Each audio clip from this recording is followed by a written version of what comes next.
je crois que c'est pas le lieu. Je suis musulman. Je suis fier de ma religion. Et je dis que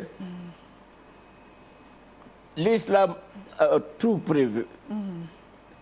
Sur l'habillement, sur la façon de protéger, sur leur tête, etc. Parce que c'est venu de ces pays du désert où il y avait toutes les intempéries, du vent de sable, etc.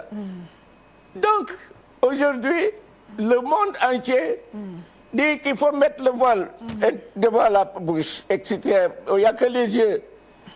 Ça veut dire que, vraiment... Finalement, c'est une revanche de c'est ça. Ouais. Et je crois, si bu fekkee ñun wóolu nañ suñu bopp, xam nañ suñu bopp, jox valeur li nga xam ne moom la ñu yàlla may, am na yoo xam ne du ñu dal.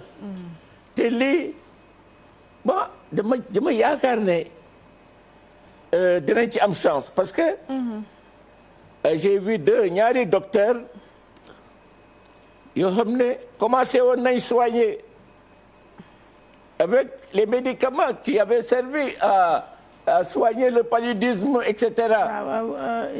Nivaquine, on prenait ça quand on était jeune. Didier Raoult.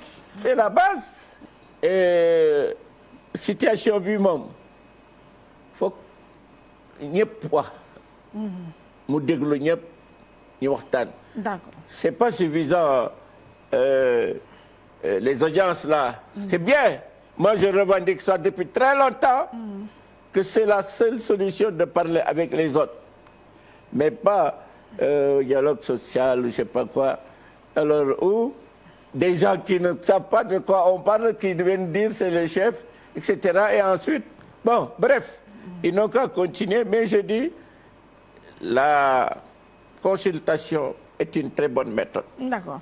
Alors, papa, sunu gouvernement yi yaa ngi wax léegi masque bi nga xam ne dafay renvoyer au voile islamique. Sunu état yi. Oui. Ban leçon la ñu war a tirer ci crise bu mel nii feebar bu mel nii dal ñu ban leçon lañ ci war a jàngat. Ah mais ça c'est connu, c'est la prévention. C'est prévention bi moo ëpp importance faj. Parce que les vaccins li ñuy def nii. raxas loxo bi def nii bañ a def lii ba mais loolu buñ ko arrêté même bu virus bi demee. dañ ko war continuer loolu. di ko wax ak nit ñi tout le temps c'est l'hygiène. mooy tax musiba du ñëw. tu vois fii il faut dans la prévention et que rôle bi les médias ak les chefs religieux les responsables des lieux de culte nga xam ne nit ñi dañ fay daje war nañu tout le temps di wax ci loolu. da leen def lii da leen def lii da leen def lii. nit ñi nañu l'islam moom c'est simplifié. Il y a la grande ablution. Il y a les ablutions de tous les temps. Il y a les habits. suñu mbokk laa yéen ñu ne foog nga wax bu weex xam nga bu weex bu tilimee ñëpp gis ko. donc c'est une façon de dire aux gens vous devez être propre. et c'est comme ça. loolu mooy prévention bi nga xam ne bu ñu yàlla jëlee ci lii ak jàmm. muy am ñu def loolu seen bopp et en premier lieu les responsables des lieux de culte. quel qu'il soit. et je crois que loolu moo ñu mën a aar ci yeneen bu ñu jógee ci lii parce que yàlla dinañu ci jële incha allah. mais c'est dur. c'est dur et on ne sait pas man démb maa ngi dem suma banque rek waa ji ne ma ni pistolet bi ma ne ko lay def ni mu ne dañuy xool. température. c'est vrai c'est vrai. et tu peux pas dire non. non tu peux pas. Pas, ouais. Il y a des moments difficiles. Ce que je souhaite, moi, mooy unanimité bii ñu am ni mu bañ a nekk yëfu caaxaan. mu nekk dëgg. c'est pas que ñooy bokk parti ñooy dëkk lii da ngay def li ñooy bokk gouvernement non ça n'a rien à voir. mais pour la première fois depuis très longtemps le Sénégalais est au centre des préoccupations de tout le monde. Oui, c'est vrai. Ça c'est important. C'est très important. Alors réew mi jar na ko. Le Sénégal. jar na ko. Notre pays. Il nous enterrera tous. C'est vrai. Donc looy def rek da ngay wax ne nga yaa ngi bindu de. Parce que l'histoire va dire tel a fait ça tel n'a pas fait ça tel a volé tel a mangé tel. di ngeen ko bind par force. alors ñu ne nañu fexe ba Sénégal jëm kanam. nañu fexe ba Sénégalais yi gis seen bopp ci seen réew. waxtaan bu leen d'accord uñ ci lii d'accord la loi de la majorité la démocratie ce n'est pas la loi de la majorité ce n'est plus la loi de la majorité. C'est le respect des droits de la minorité. C'est ça la démocratie. Mais il y a un peu et bon allez hop on y va défili mais et après mais quel plaisir on peut avoir à faire avoir un pouvoir exorbitant def lii am xaalis boo xam ne doo xam sax loo koy def ça c'est pas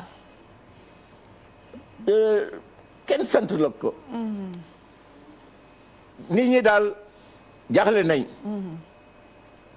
parce que ay surtout ñi nga xam ne dañuy dem dëkk banlieue nga xam ne les petits boulots ñoom ñoo ko yore dañuy ñëw nekk ci car rapide yi nekk ci mécanicien yi nekk ci lii di jaay seen café Touba yore ay kii nga ne duñ ñëw te buñ ñëwul duñ lekk. d'accord la situation l'exige. mais nga may leen tranche boo xam ne dina ci mën a ñëw ñibbiwaat. loolu yëpp waxtaan la ak ànd ak yërmande. c'est vrai bu jëm ci population bi. c'est vrai papa. alors papa dernière question mënoo ñëw ba fii nag te dama laaj affaire sport dama lire fan yi ci journaux yi su ma juumalee sunu làmb moo ko bind ñuy wax ne Alioune Sarr bu CNG bi dafa jël ay sanctions ci ku mel ne Gris Bordeaux nga xam ne dañ ko radier ak Modou Lo ñu nangu licence am ku mel ne Boy Kayré bu écurie Soumbédioune ñu tas écurie ba Modou Lo waaw mu nangu nañ ko donc Bombardier ñu suspendre ko 6 mois daal su ma juumulee et que loolu nag tombeek nag ci gannaaw ku mel ne arbitre yi ba ñuy grève ak ñoom seen di ñaxtu ku mel ne Sitor Ndour moom nañ ko radier à vie léegi nag sa petit mot de sport là mooy tëj émission bi loolu Pape ban analyse nga si mën def. lutte bi dafa yegg foo xam ne c'est inquiétant. dafa xaw a jaaxle parce que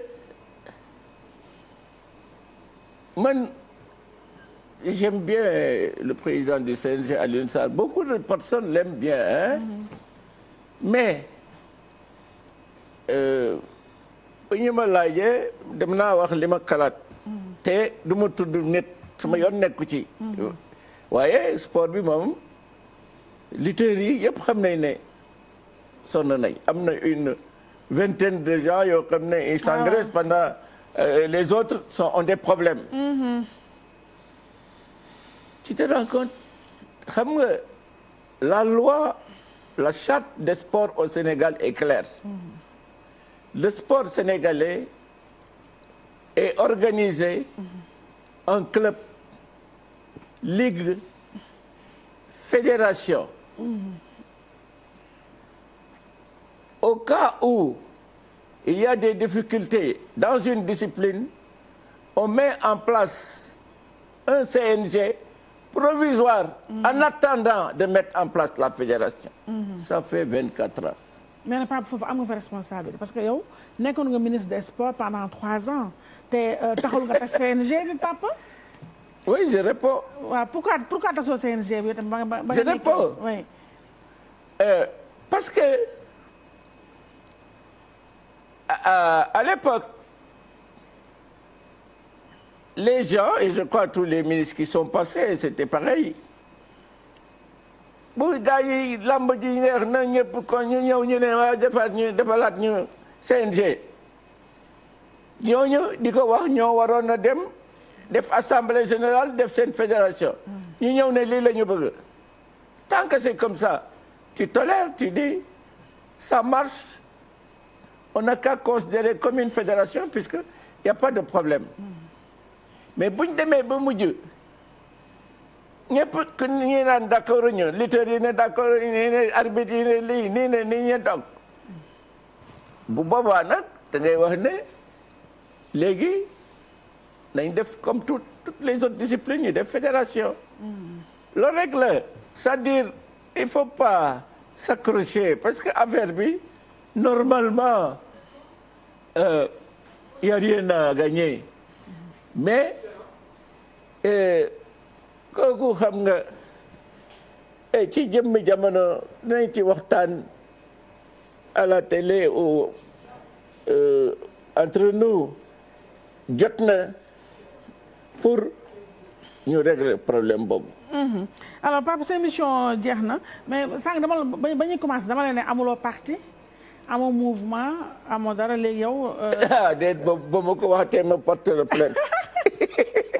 am nga parti am nga mouvement. Agir pour ne pas subir foo ko def waxuma la ko woon mouvement. waxuma ko woon de. Depuis 2005 j'étais au gouvernement j'ai créé ce mouvement. Avec récépissé et tout. mais actifitul. Ah si. yaa ngi def ay réunion ak yooyu noonu. gis nga en dehors des élections da ngay toppatoo nit ñi di waxtaan ak ñoom di dem ci mais élection bu jot def nañu groupe ñu seet ànd ak kenn. ànd nañu ñaari yoon. 3 fois même. ay parti mais yi passé ko en général non parti pouvoir. mais yi passé ko ànd Macky Sall nga àndaloon. si defoon nañ. on a bougé. ok oui on a bougé parce que xam nga dañuy wax ne comme ñun mouvement lañu. te dañuy seet fi nga xam ne waxuma moo gën de moo tane. muy pouvoir parce que avec dañuy tanente rek ñu ne ma ne dem leen foofu. ngeen def on attend parce que moi je n'ai plus d'ambition politique. à mon âge bëgg nekk maire bëgg nekk. mënuma leen bàyyi mënuma dañuy fexe ñoo xam ne mi intéressé na leen ñu continuer. d'accord léegi mais ñoom bëgguñ bàyyi. moo ngi continuer léegi day Papa émission bi jeex na mais sànq da nga wax si coulisse nga ni ma dañu war a indiwaat. le poste de premier ministre.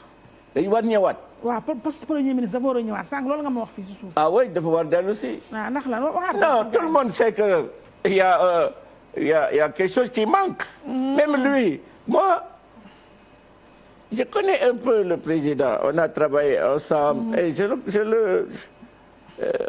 on a des relations très saines. xam naa après les élections bëgguloon am problème ak nit ñi ko jàppale yëpp. ñi ci bari ñu ngi commencé woon di wax premier ministre tout le monde voulait premier ministre du ma tudd tur. mais xam nga leen am na jigéen góor ñi ñëpp ne premier ministre. moom donc pour ne pas avoir de problème politique au sein de sa majorité. mu mettre Abdou Diouf l'avait fait. Et d'autres, chaque fois qu'un président de la République a un problème autour de son équipe, ba nga xam ne ñemewul rek ñëw ne teew déew laay teg ma tey non mënu ko mu def ko de côté daf ko boo yoree sac di ko yóbbu xamuloo foo koy teg nga teg ko ci suuf d'accord ba régler problème yi soog a dellu si mais léegi dafa jot parce que soxla nañ ko il faut un premier ministre d'accord na seet ku mboolu mu jël ko mais faut un premier ministre liggéey bi mënu ko def moom